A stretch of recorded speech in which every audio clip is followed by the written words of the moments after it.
where their da'is, their scholars, attend music festivals and they sit in gatherings, and a musician comes and plays the guitar and the sheikh is going right and left. What is this? Islamic nasheed. And I have seen so many of them celebrities coming with orchestras and they're singing songs praising Allah. Who are you fooling? This is not praising Allah, this is praising money. Beep from Bangladesh says there's a website that claims that the view of Ibn Hazm about music is valid, and he did not name the website, and he says that they claim that Al-Bukhari's hadith is the weakest of all regarding the music, etc. Wallahi, akhi, this is a big problem. When people have confusion in their religion, when people do fatwa shopping, and Labib is not the only one. I have been doing counseling for a lot of people with OCD, and the vast majority of them, their OCD is caused by reading fatwa websites. Why? The website gives you a fatwa for a particular question. You, because of lack of knowledge, think that this question fits you, or part of it fits you. So you assume that you have to act accordingly, not knowing that this is not related at all to you. Why? Because you don't have the knowledge, you don't have the tools to make the analogy or to make that fatwa fit your actual situation. Now, Ibn Hazm says so and so. With all due respect, we all know Ibn Hazm al-Zahiri, one of the great scholars of Islam. He has many good views, but he has weird views, without any doubt. And this is why all the imams went against him and accused him of using illogical thinking when refusing to apply analogy. But this is beside the point. He was a great imam and he had many good things. However, when you compare apple to apple, among the whole Muslim ummah, who's accepted and more reputable, Imam Bukhari or Ibn Hazm? Definitely Imam Bukhari. Who's more knowledgeable in hadith, Imam Bukhari or Ibn Hazm? Definitely Imam Bukhari, without any doubt, without any comparison. There's no percentage. So when someone like this anonymous website comes and claims that the hadith is weak, with all due respect, who are you? Are you someone like Sheikh Al-Albani, for example, who's also infallible? He could make mistakes, but what website? It makes me a bit agitated when someone says to me, oh Sheikh, this publication house said that the hadith is authentic, when Sheikh Al-Albani said it's not authentic. So you're comparing Sheikh Al-Albani to a publishing house that publishes books for money? Who are their scholars? We don't know. They say authenticated by a group of scholars. Who are they? We don't know. Do you think I'm going to pay a penny for their verdict on a hadith? Hadith is something that Allah has preserved along with the Qur'an. Inna nahnu nazzalna dhikr. This is part of the dhikr that Allah will protect till the end of time. So I do not accept at all anyone to come and claim or accuse the hadith of the Prophet ﷺ simply because he feels like listening to music and contemporary songs. So he's looking and searching for anything that says music is okay, and he catches it. The hadith that they're referring to has been connected and authenticated in Sunan Abi Dawud, the same hadith. Are they going to speak ill about that as well? Where all the narrators are 100% false proof? They can't. But they sell this allegation to people like you who do not know in the science of hadith, who had not done their due diligence.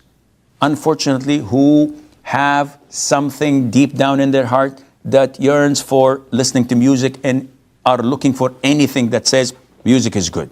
So, akhi, definitely this is not good.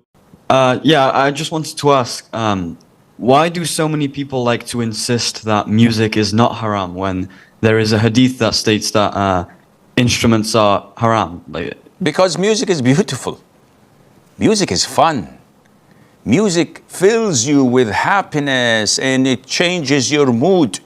When you're sad and you listen to cheerful music, it flips your mood. And when you're cheerful and you listen to love songs, it makes you depressed. It manipulates you. This is why they cannot swallow the fact that this is haram, that it is addictive, and that it transforms people and makes them do things that are not logical. Why would so many people insist on smoking? Why many women insist on exposing their body parts and showing off their awrah, when there are so many verses of the Qur'an and hadith of the Prophet ﷺ? It is following your whims and desires.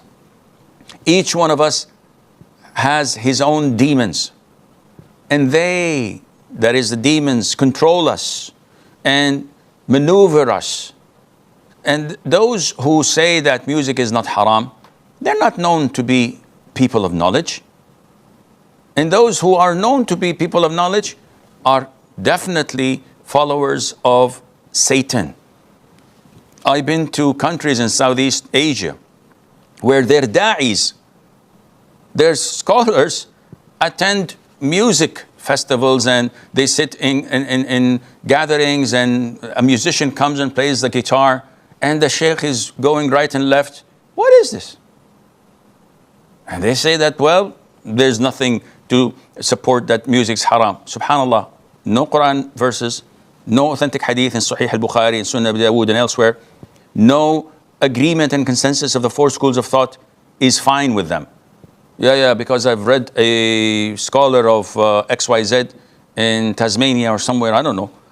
He said that it is makruh. Who's the scholar? I don't know. I think his name is XYZ, I don't know. But he said it's makruh, so I'm following this. And all these great scholars and companions and the Salaf who said it's haram, you're not buying it?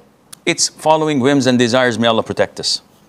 My question is, can we listen to songs without music if they sing about love there and something? Can you listen to what? Can you listen to what? Can we listen to songs without music if they sing about something which can be haram, for example, about love? Musical instruments are totally prohibited in Islam to listen to. And this is mentioned in the Qur'an, it's mentioned in the Sunnah, and it's the consensus of the four schools of thought who say that listening to musical instruments is haram. So whether the content is haram, such as love songs and the likes, or even if the content is what they call quote unquote Islamic nasheed. And I have seen so many of them celebrities coming with orchestras and they're singing songs praising Allah. Who are you fooling? This is not praising Allah, this is praising money. This is praising fame. This is wanting to be recognized and acknowledged. If you had the fear of Allah Azza wa Jal, you would have followed the way of the Prophet alayhi salatu wasalam and his companions. But you don't. You want to be known. Okay, you have a beautiful voice. Oh, the song is beautiful.